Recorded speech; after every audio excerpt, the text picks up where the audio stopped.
So again, we're in Parshas Mishpatim, so we're going to start with the second part because we missed the first part for our taping.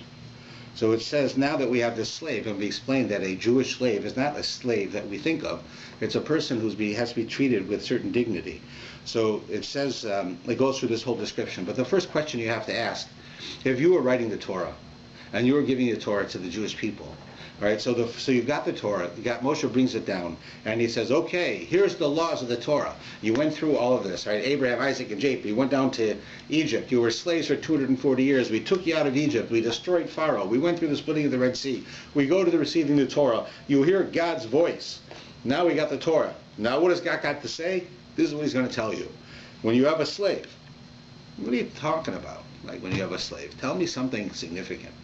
Tell me something important." Like, why are you starting the whole discussion here with a slave? So the commentaries tell us that it's very purposeful that it starts with a slave. And it tells you because you have to realize you were also slaves in Egypt. Right? You feel the pain of what it was like to be a slave. You know a slave in Egypt was much worse than the slaves that we have in the Torah. A slave in Egypt, your wife wasn't your wife, your family wasn't your family, your life meant nothing. They could kill you and there was no recourse. Nothing would happen. You were totally subjugated. You were worked 20 hours a day. You were fed garbage. You were treated poorly for 240 years. That means people were born, lived their entire life, and died as slaves. And they had children that way and grandchildren that way. So it was horrible. Now here we are, we're free people. Well, what does God say? He says, I don't want you to forget what you went through. Don't forget it. Don't think that, that now that you're free people, you can do whatever you want. I want you to know that you were slaves, and you have to treat slaves better than you were treated. You have to treat slaves correctly. You have to treat slaves well, because you know what it was like. So this is the idea of grasping the moment. This is the expression, grasping the moment. Here's the moment the Jews come out of Egypt. They still feel the pain of slavery. They know what it feels like. They themselves were slaves. So God says, you're going to take a slave. Make sure you treat him right. Because now you understand it. The next generation who weren't slaves, they're not going to understand it with the same depth that you are. So the first thing God tells them, before you get into the rest of the book, remember, you have to treat people better than you were treated. Right? Lots of times you'll have it, and you find this in a number of places where you'll say, I went through this. Right? When I was a child, I had no money. I used to have to walk to school, right, 5 miles barefoot, uphill both ways. Right? That's how bad it was for me. So I tell my kid, you want to ride every day? No, you walk. I walk till you can walk. That idea is not necessarily a good idea. While you don't want to go and take people and spoil them, on the other hand, just because you did something doesn't mean that it's appropriate for everybody else to have to do it, right? There's a story about this fellow, the Holocaust survivor, and he was a religious person in the war, and he had to escape and run off with the partisans. Now the partisans, for the most part, many of them were not Jewish, and he was living with them, and they would do sort of guerrilla attacks on the Germans in order to just, to make trouble for the Germans. But basically they hid in the woods. But the whole time he did this, he lived with non-Jews, and yet he stayed as a religious Jew. When the war ended, he lived his life, he carried on as a religious Jew, and he has a family. Right? So now it's time. His family lives in America, and his family's growing up.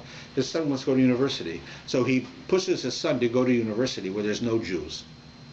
Right? No Jews. So he says, well, why would you want to send your kid to a university with no Jews? And he says, what do you mean?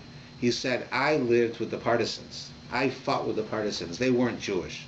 And it strengthened me. It made me a stronger person. And I believe in my beliefs, and I understand my beliefs so much better because of what I went through.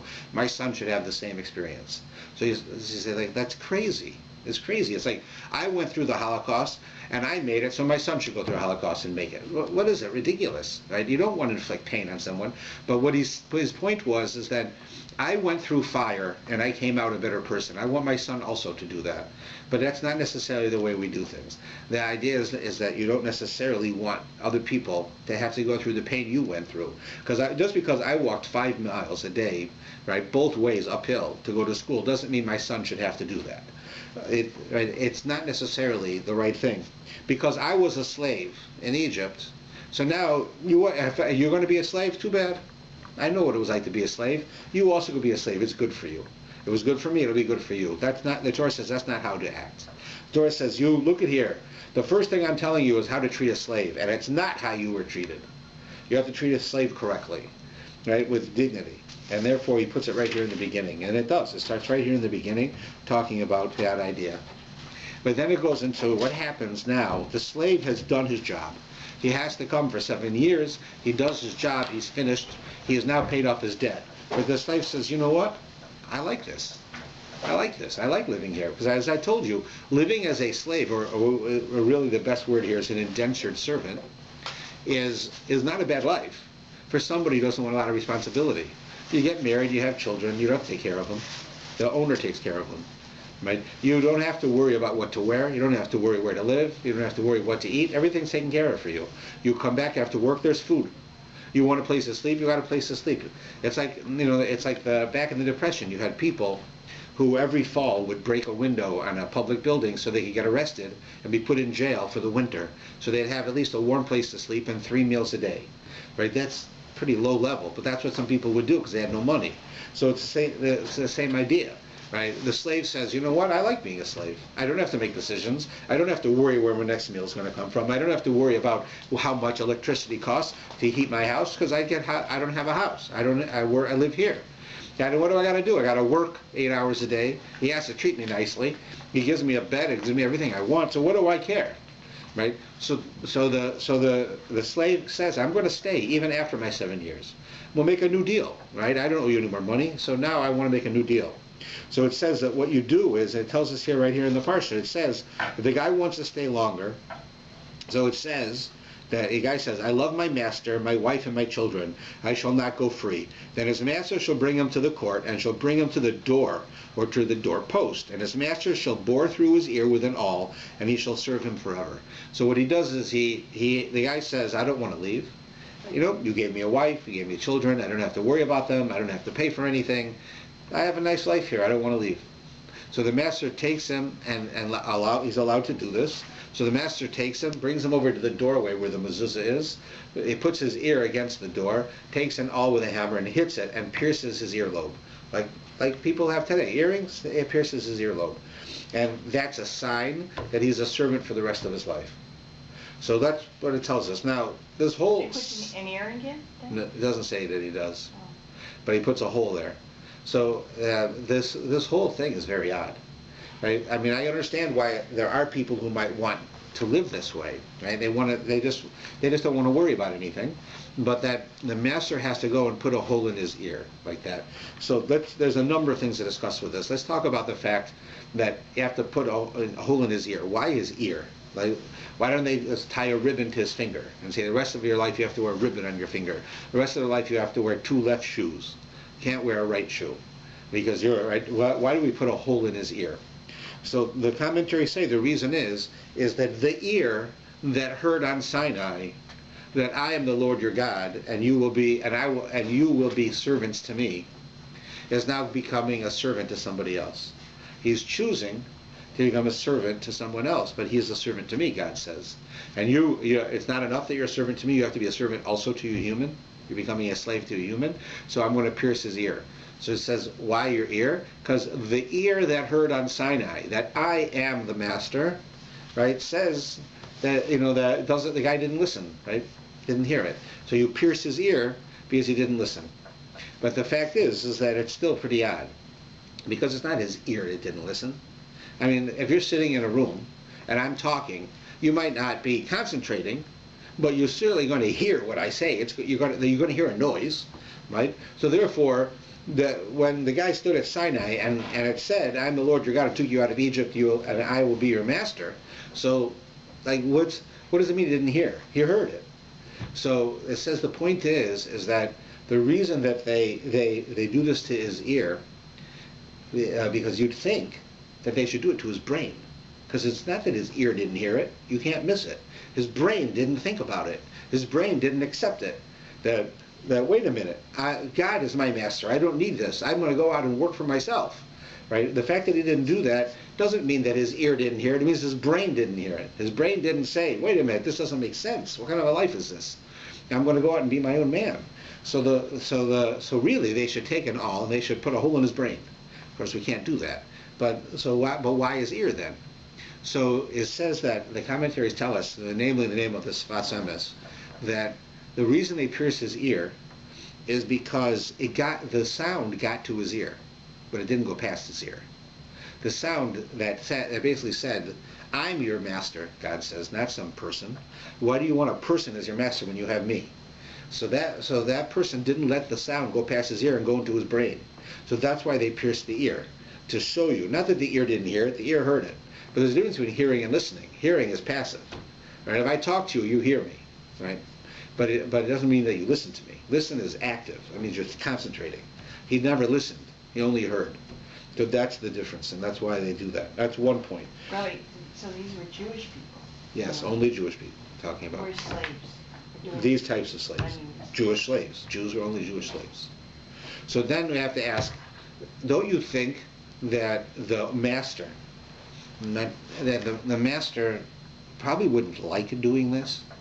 He wouldn't like taking an awl and putting a hole in somebody's ear. I mean, it's one thing maybe if you're like one of these aesthetic people, and your job is to give women pierced ears. But here's just a regular guy, and he owns a house. He's got a slave, and he's nice enough to let the slave work off his debt. And now because the slave wants to stay longer, I have to go and do surgery on this guy's ear. Well, I don't want to do that. It gives me the willies. I don't want to put a hole in somebody's ear and bleeding and everything. I don't want to do that. Why does God make him do it? Why didn't he just say, go out and get your ears pierced?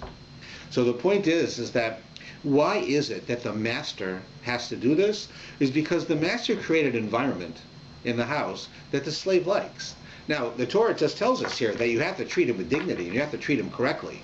But another thing is that why did he get himself into this trouble in the first place? Because he borrowed money or he stole money that he can't pay back. And now he's in debt, so he goes to work for you so that he doesn't have that debt anymore. It means that there's a certain amount of irresponsibility with this person. So not only does the master have to treat him correctly, it's incumbent upon the master to create an environment that this person should understand that I have to take responsibility for my actions. I know that I borrowed more money than I could pay back. Right? I just didn't think about it. I stole money and I got caught. These are all things that mean I wasn't thinking about what I was doing. And I have to think about what I'm doing. Because I'm not thinking about what I'm doing, I got myself in this situation. Right? I got myself in this situation. So the master should feel that he has a certain amount of responsibility to try to educate this person so that when he does leave and he goes out into the world, he should be responsible. The fact that the master made the environment such that this guy wants to stay here and wants to be irresponsible and wants to let the master make the discussions means the master has a little bit of responsibility also. And this is an important point. That the master, who did not make the guy sin, did not steal from the guy, did not tell the guy to steal, right? The master was the good guy who said, all right, you owe me all this money, you'll never be able to pay it back, come and be my servant for 7 years and the debt's gone. Right? So he's being a nice guy. And then he makes an environment that the guy likes, a nice environment. So what's bad about him? What's bad about him is that you're responsible for him. One Jew is responsible for another Jew. And if you have one Jew who wants to live his life where he's not responsible for himself or his family, you are obligated to teach him.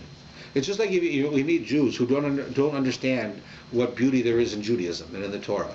They weren't exposed to it. I'm obligated to share that with them because it's good for them. It helps them. It makes them better people. It makes them happier. So I'm obligated to do that. So if I don't do that, then I'm doing something wrong. Just like the master it's not that he only has to make a nice environment. He's obligated to educate his slaves to be a responsible person. And he didn't do it. So he carries some of the responsibility. So he's the one who has to put the hole in his ear. Right? Not the representative of the court, but he himself. Because he didn't take responsibility to help the servant become a better person. He became self-serving, because you can imagine, even though having a servant is effort, it is beneficial. I have a guy living in my house who will work for me all day. All I have to do is feed him and give him a place to sleep. That's all I got to do, right? So even though it's a pain and I have to treat him with respect and I have to do all these things, nevertheless, I come out ahead, right? So maybe if I don't teach him to be responsible. I don't teach him to realize that he has ramifications for his actions. I'll let him be the way he is because I want him to be my slave forever. I'll be very happy to have him my slave, so I'm going to make this nice environment. Well, that means I don't care about him. I only care about me. Right? Sometimes when you go to somebody for advice and you want to ask them a question, and you go to ask them a question, they answer you not in a way that's best for you. They answer you in a way that's best for them. And that's not necessarily good. Right? That's not necessarily good. Because a person needs to be able to go to someone for advice who's going to answer what's good for you. Right? So the master has got this guy, and he's got to help him become a better person. He doesn't. The bottom line is, but the point, because the point I want to get across is that we have this responsibility for each other.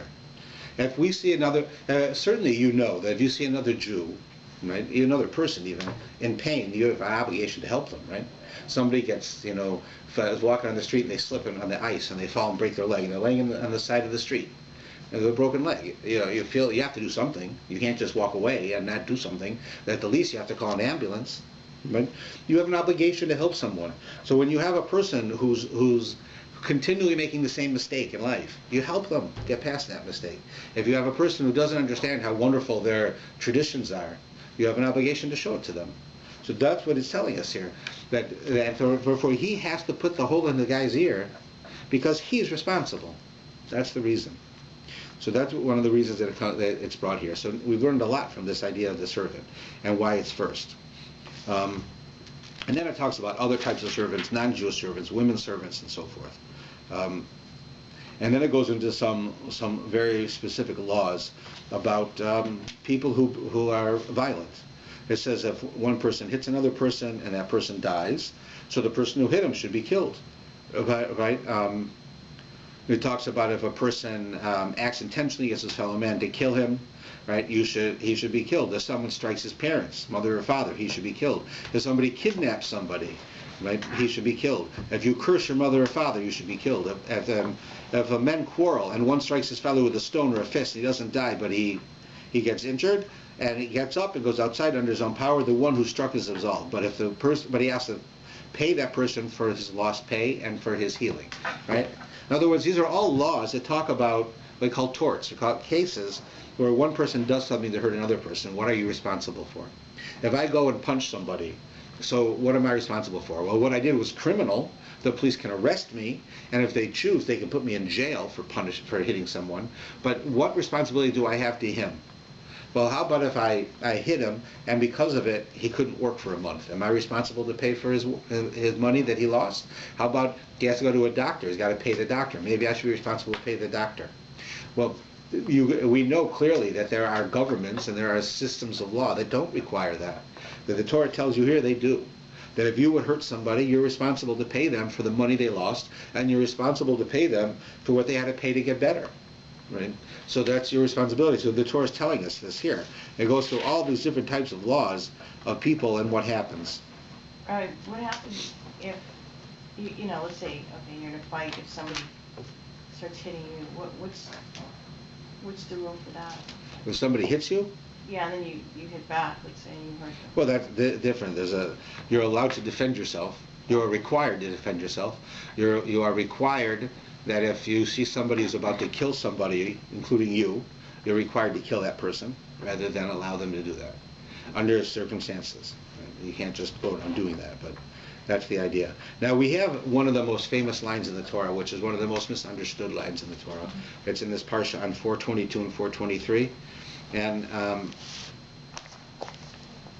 it's verse 23, I believe. Eye for eye. It says, Tooth for a yeah, it's verse 24. Ayin tachas ayin, an eye for an eye, shein tachas shein, a tooth for a tooth, yad tachas yad, a hand for a hand, regel tachas regel, a leg for a leg. And then it goes on, and it talks about a burn for a burn, and all types of wounds for a wounds, a bruise for a bruise. But the first part that I told you is the famous one, an eye for an eye. And everybody says, you know what this is? This is the vengeful Old Testament God. And he says that if I poke out your eye, you can come and poke out my eye. The price of my poking out your eye is that I should lose my eye. That's what it seems to say, right? An eye for an eye. And simple people who read this will say that's how it was, how the Jews were. The God of the Jews is a very vengeful God, and everything is very plain. In fact, you look at some of the Arab countries, they do this still, right? They do these types of things. But one thing we have to know is that while there is a literal meaning for the Torah is not literal. The Torah has to be understood. And it doesn't mean that if I would knock out somebody's eye, then the punishment I have is someone takes out my eye. It makes no sense. How would that cause there to be less trouble, right? How would that repay what I did? The fact that I made it so he can't, let's see, what if he was a surgeon, right? He was a surgeon, I'm a garage mechanic. So I knock out one of his eyes, he can't be a surgeon anymore. Knock out one of my eyes, I can still be a mechanic. So is it payment? Is that the same? It's not at all the same. So that's not what it means. By using the words yad tachas yad, hand, and the word tachas, which means in replacement of hand, right? It doesn't say yad lo yad, hand for hand, or shel yad, of hand, right? It says tachas, which means in replacement of. I get rid of your hand, and in replace of that, they get rid of my hand. But the Gemara says that's not at all what it means. What it means is that if I injure a person and they lose use of their hand, I'm responsible to pay for the use of that hand. If I knock out a person's eye, I'm responsible to pay for the use of that eye. If that person used their eye, and because they used their eyes, they had a very good job. Now, if they didn't have their eyes, they couldn't have that job. I have to pay them that amount of money, and that's what it means. It does not in any way mean that if I punch a guy in the mouth and knock out his tooth, he has every right to come and knock out my tooth. There's absolutely no basis to say that because I did something wrong, you can do something wrong. There's no such thing like that in Jewish life, that you can have such a thing. What it means is that if I go and if I injure you, not only am I in trouble for injuring you, that's criminal, right? But there's also a civil liability. Civil liability is like the difference between when someone does something wrong. Criminal means you'll go to jail. Civil liability means you get sued. So if I'm a doctor and I'm treating someone and they die, right? If they died because I did something like illegal, like I said I'm not going to give them the medicine they need. I'm going to give them fake medicine, and then I'm going to keep the real medicine and sell it to someone else. Right? I'm going to pretend to give them the medicine. That's criminal. If that person dies, I can go to jail for murder because I did something criminal. But let's say I'm the doctor and I try my best to save the person and I do something wrong. Really, I should have given the person a shot of 0.1% morphine, and I gave him one of 10% morphine. And because it was 10% morphine, he died in an overdose. So that's a mistake, right? That's a mistake. That's not necessarily criminal. That doesn't mean that they should send me to jail, because I had no intent to hurt him. I wanted to help him. But because of what I did, he died. So that's civil. Now his family can go to court and say, this doctor doesn't know what he's doing. He makes mistakes. He killed our husband, our father, whoever he was. And because he did that, he's responsible. And we don't have a father. We don't have a husband. All of the money he would have brought is gone. All of the care we would have had is gone. He has to pay for that. That's called civil. In the case of a hand for a hand, an eye for an eye, a tooth for a tooth, that's talking about civil. It's not criminal. It's civil in that if I cause you not to be able to use your hand, then the punishment is that I have to repay you for the use of your hand. I don't have to lose my hand. How does that help you? It doesn't help you at all. It just means I made you lose your hand so you can come cut off my hand. Big deal. What does that do? It doesn't do you any good. But I'm responsible to take care of you because of it. Take care of me. Whatever you would have gotten from that hand, I have to now pay for. That's what it means. So it's one of the most misunderstood parts of the Torah. And then it goes down and talks about animals, right? If you have an animal that gores a person, that gores another animal, what the laws are. We don't need to go through all of them for today, but they do talk about all of these different ones.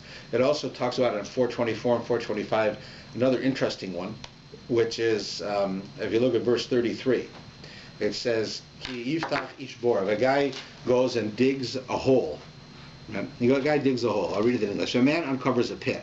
Or if a man shall dig a pit and not cover it. Let's say I decide I'm going to go out here on the side of Clark Street and I'm going to dig a hole in the ground.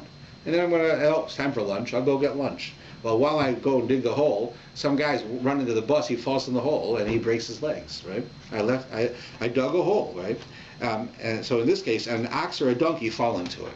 You imagine I dig a hole, and the guy's riding his horse, and the horse falls into it, kills the horse. The owner of the pit shall make restitution. I, who dug the hole, I'm liable, right? Why am I liable?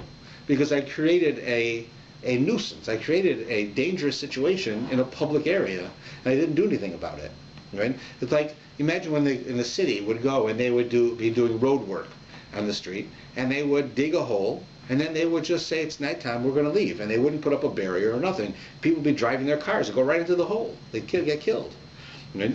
So here it says, if someone would do such a thing, he's responsible. He shall return money to its owner, and the carcass. Well, that's another point, but that's an important thing, that if a person does that. So it goes through all these different laws that deal with these types of points. Here's a very interesting one. When we get to chapter 22, and we begin with the first verse in 22. So it says, it says that you have a case like this. You have a guy, he's a thief, and he digs a hole, he digs a tunnel into your house, right? So he comes into your house through the underground, right?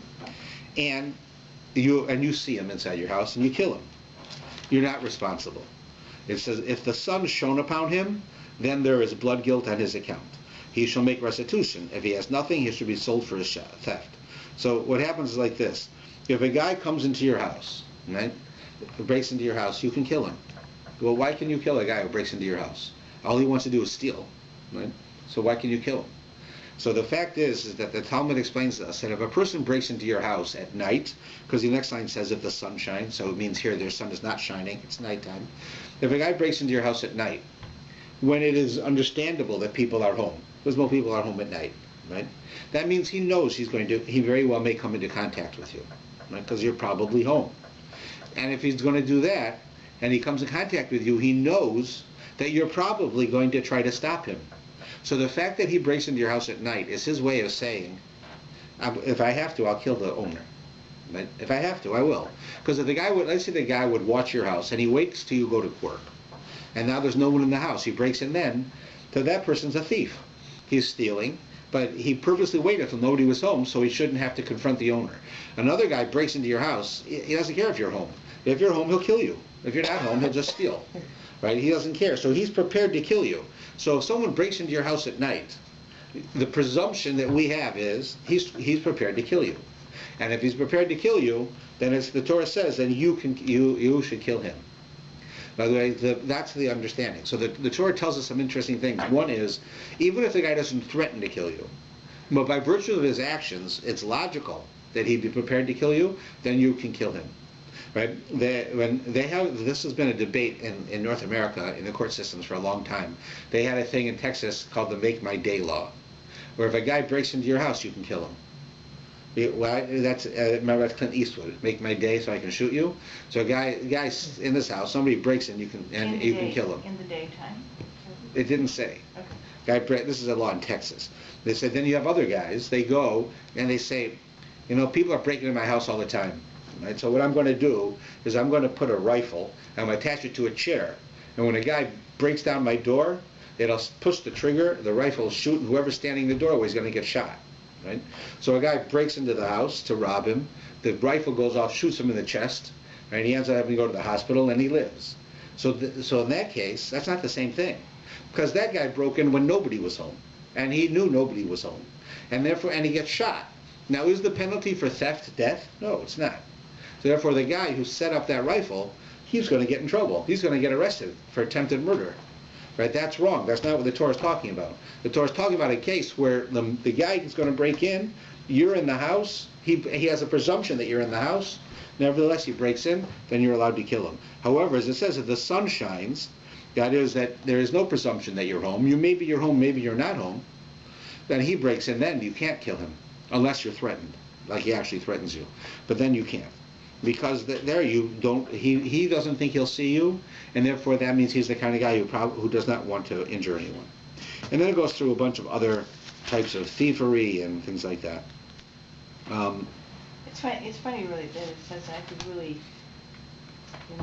especially, you know, in the olden days, Yeah. women were at home all the time, and, you know, Well, then- children, there was children, many children, and. Right, but the your home presumption your home. is. Your home is your home. Like, So if the presumption is that if they presume that you're not home, then you can't presume that he's trying to wants to kill you.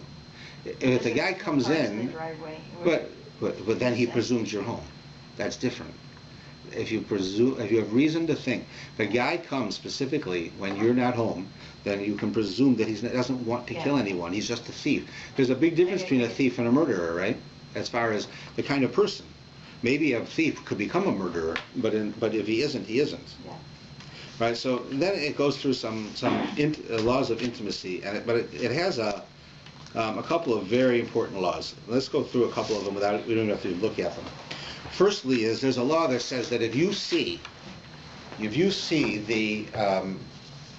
the donkey of your enemy, and he's on the road, and the burden that he has is too much for him, you're required to go and to help unload and load the donkey.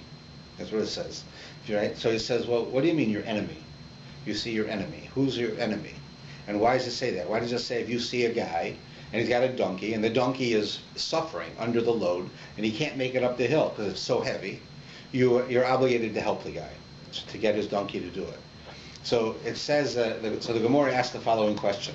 What if you see the donkey of your friend and the donkey of your enemy, and they're both going up the hill, and neither of them have the ability to make it. They're both suffering. So who do you help? You help the friend or the enemy? The donkey.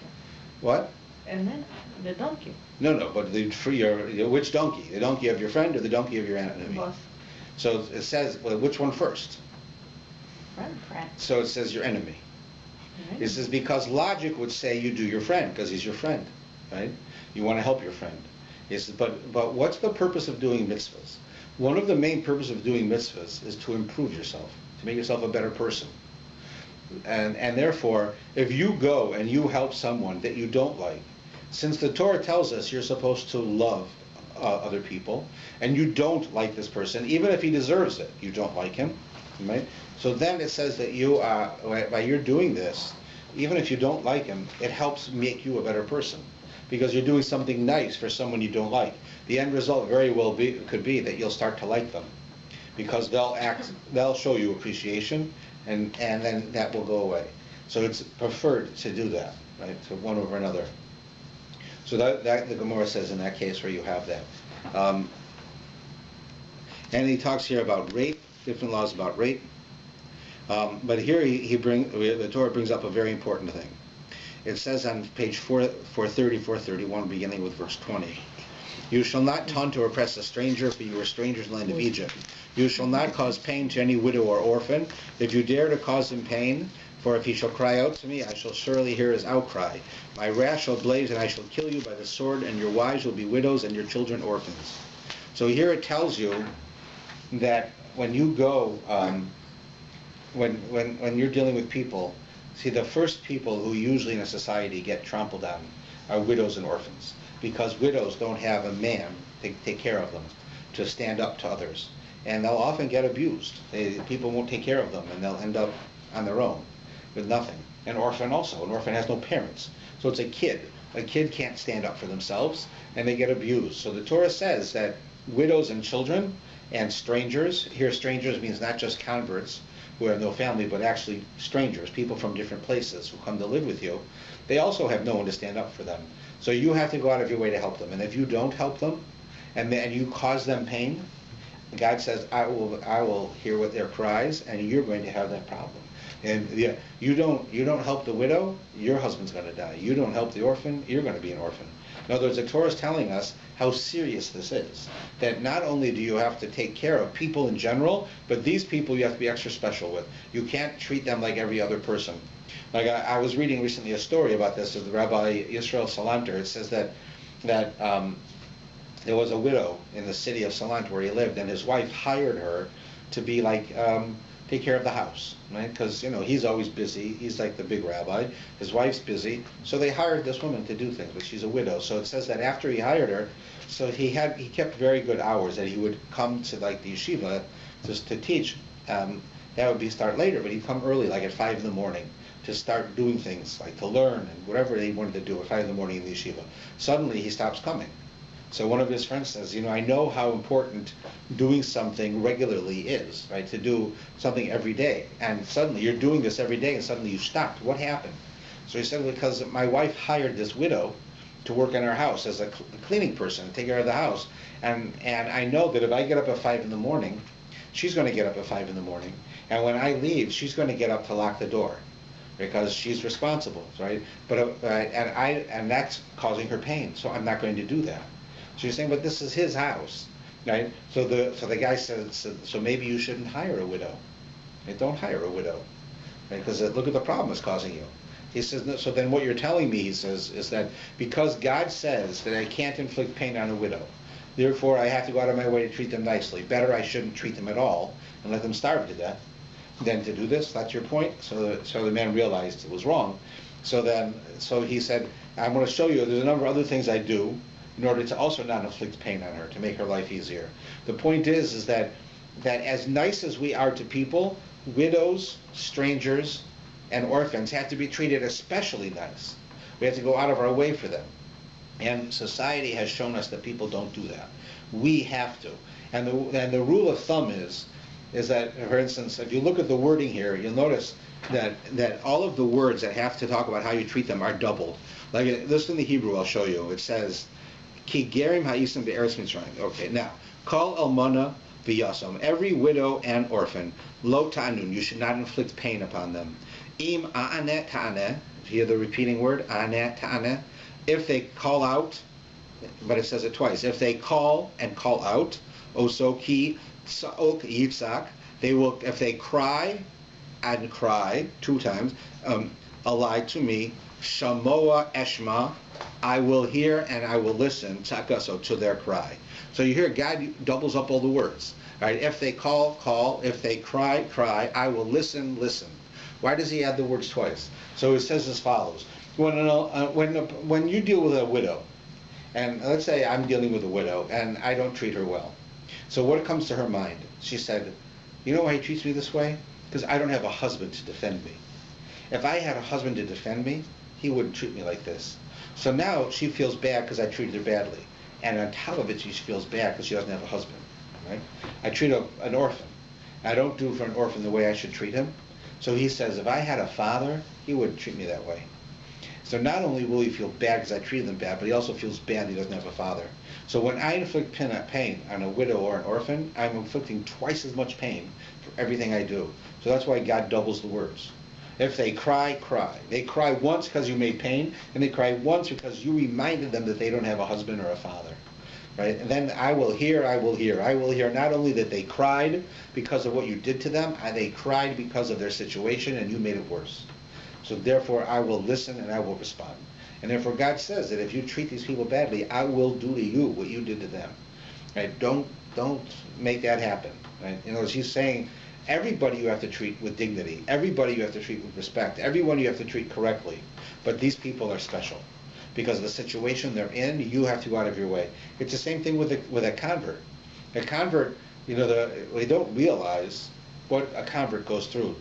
Right? Like I've had, the pleasure of dealing with quite a few people who converted, and I found that they give up. Let's put it this way: we often think they don't give up much. What do they give up?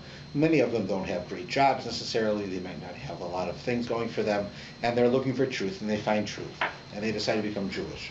But the fact is that so many of them I talk to not only have to give up the life they had, they give up their families. I don't mean that we make them give up their families, and their families feel different about them now. They don't treat them the same. Now, you imagine some of these people who are raised with religious anti-Semitism, suddenly their own child gave away the church and became a part of this group which we despise. Right? So then now your own child, right? The people, this child who now is converting, who could be an adult, has given up everything. They give up their family. They have no family now. They have nobody they can go to. If they're if any of us are in trouble, you know that that if your family can help you, your family will help you. In most cases, they have no family. They have nobody. And then they come to our community, and people say, this is a convert, I don't want my daughter to marry a convert. I don't want to do this with a convert and do that with a convert. And this is all wrong. This is how people are. So now you have a convert that has no family, no resources, nobody to go to. They come in here, and we don't treat them nicely. So they gave up everything to become Jewish, right? And they're in the same situation. By not treating a convert correctly, we're doing a horrible thing.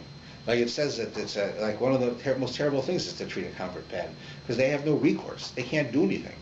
They're all by themselves. And therefore, you have to remember, you also were like that. You were also slaves, right? You were also strangers. And you know how painful it was for you. Don't do that. Right? That's why the Torah talks about this. It's a very serious thing, right here in the beginning. Then the next thing it talks about will be our last thing is lending money. Can I just ask a question, please? When you said Tzachak, and here, whatever, I don't understand what you were saying. I did understand that he repeats it and the meaning of it. Okay. But I don't know the difference, even if he didn't say. The reason he says it twice is to show you how much more pain they have. That's why. And if he had to say it once? Then it's normal pain, just like you and I have. If God repeats the word, there's got to be a reason, so that's the reason. Okay. So we have this next thing talking about lending money. Right at the same page on the bottom of 430 and 431. Im kesef telav es ami, when you lend money to my people, right? Es ani imach, the poor person among you, is lo tia lo kenosha v'lo tishmun alav neshach. You should not charge him interest. You should not act like a creditor. So this is a very difficult idea. I mean, we've dealt with this, but it's a difficult idea. First thing, you have an obligation to lend money. In other words, if a Jew comes to you and they're in trouble, and they need money, you have an obligation that if you have the money, right, and you have no reason that you shouldn't be, like, if a person is not trustworthy, that's a different story. But in general, you have an obligation to lend money, and you're not allowed to charge interest. So the first thing is why not? And that's because usually if a person's coming to you to borrow a car, it's because they want to do business with your car, or they want to do something with your car. But if a person comes to borrow money, that means they're in trouble. They need money. And they need to pay their bills. They're going to lose their house. They're going to lose their car. They're not going to have money for food. When they come for cash, that's telling you things are a little bit more desperate. And therefore, you have an obligation to another Jew to lend them money at no interest. Because if you charge them interest, they're not going to be any better off. If a guy needs $10,000, or the government's going to take away his house, and you say, okay, I'll lend you $10,000, but you got to pay me back 12. If he doesn't pay 10, how's he going to pay 12? All you're doing is putting him in worse debt. You're not helping him. You're short term, you're helping him, but not long term. You're not helping him. And eventually he's going to be in more and more debt. So the Torah says you can't charge interest because it's harmful. But that's just on one level. But really, why is that? I mean, for instance, let's say I own a business and I rent cars, okay? I rent cars $50 a day. Now you can be sure it doesn't cost me $50 a day. Otherwise, why would I be in the business? I'm making money, right? It costs me $20 a day, and you can come by. You're flying in from Vancouver. You want to do business in Toronto. You need a car. It's going to cost you $50 a day. I'm making $30 a day off it, but you're making $1,000 by driving around, so it's worth it for you. So I make my $30, you pay $50, fine. But I made $30. But if you come to me and you want to borrow $50, I can't charge you interest. So I can give you the $50 and get back $50. But what if the other case was I was in the business of lending cars, renting cars, right? That's my business. What if I'm in the business of renting money? What's wrong with that? I can rent money. If I have $1 million in the bank, I can go out and buy 100 cars and rent cars, or I can take the $1 million, and when you need money, I'll lend you the money, and you'll pay me interest, and that's how I make money. Why is it charging money, renting money to somebody and making them pay interest is bad, but renting someone a car and making money off them is good. It's the same thing, right? It's the same thing. And the difference is like I said, when a person is coming to you for a loan for money, if you charge them interest, they'll never be able to get out of debt, because if I owe $10,000 to someone, I got to pay him off. In order for me to pay him off, I got to borrow $10,000 and pay $2,000 interest. And now I owe $12,000, not 10. So I go to somebody else, lend me 12. I ended up owing him 15, so he can pay off the 12. Eventually, I'm going to owe so much money, I'll never be able to get out of debt. So I'm not helping anyone. Right? With a car, you're helping him because he's going to make $1,000 by driving around in your car. But with a guy who borrows money from you, he's just going to hand that money over to somebody else, and now he has to raise even more money, so I'm hurting him. So the point is, when it comes to lending money, you said that's the difference. But there's one other point, is that it says your brothers, achicha. So what does that mean? It means to Jews. To Jews, you can't charge interest. So you say then, I can't charge interest to a Jew, but I can charge interest to a non-Jew? Is that fair? That also doesn't seem fair. If it's bad to charge interest, then it's bad to charge interest to anybody. What's the difference? So here's a different point, and it's an important point. If you, for most people, I used to say you, if you had a brother, but too often people don't tell me I'm wrong. But for most people who have a brother, and that brother gets in trouble for money, and he doesn't have a history of it, he just gets in trouble. He's in trouble this one time. He needs $10,000, right? And you have $10,000, and he comes to you for the money, and it's your brother or it's your son, and you have it, and he has no history of not paying. It's first time. So you're gonna lend it to him? Yeah, it's your kid, right? It's your kid, it's your brother. You're gonna lend him the money. You're gonna charge him interest? Of course not. You're gonna charge your own son interest? But you know he's in trouble. You're not gonna charge him interest. He's your son. You love him, right? He's your brother. Of course you won't. The Torah is telling you that's how you have to look at every Jew. Every Jew is your brother. So if a Jew comes to you for a loan, right, you wouldn't charge your brother interest. You wouldn't charge your son interest. You can't charge another Jew interest because they're your brother. You have to realize that every Jew is like a brother or a child to each other. We are all related, and therefore we have to treat each other in that way.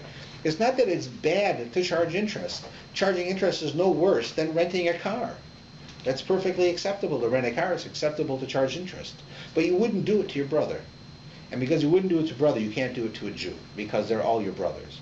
And if you don't know that yourself, then the Torah comes to tell you that. The Torah comes to tell you, if your son came to you and he needed $10,000, he was going to go to jail, you'd give him $10,000 and you wouldn't charge him interest.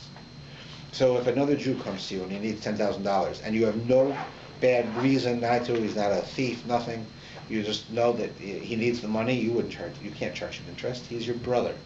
And so that's the other point. That why does it distinguish between Jews and non-Jews? Not because non-Jews aren't good and Jews are good. Is because there's nothing wrong with lending money with interest. It's just you wouldn't do it to your brother. So therefore, a Jew is your brother. A non-Jew is not your brother. A non-Jew is a person, and a person with dignity, and a person you have to treat nicely, and you should lend him money if you can, but you can charge him interest because he's not your brother. And there's nothing wrong with charging interest, except that the Torah says you can't. And it only says you can't to another Jew because they're your brother. So that's really the point here. Okay? So there's so many things in this parsha we could take the week to go through all of them. But those are just a few points I hope give us an idea.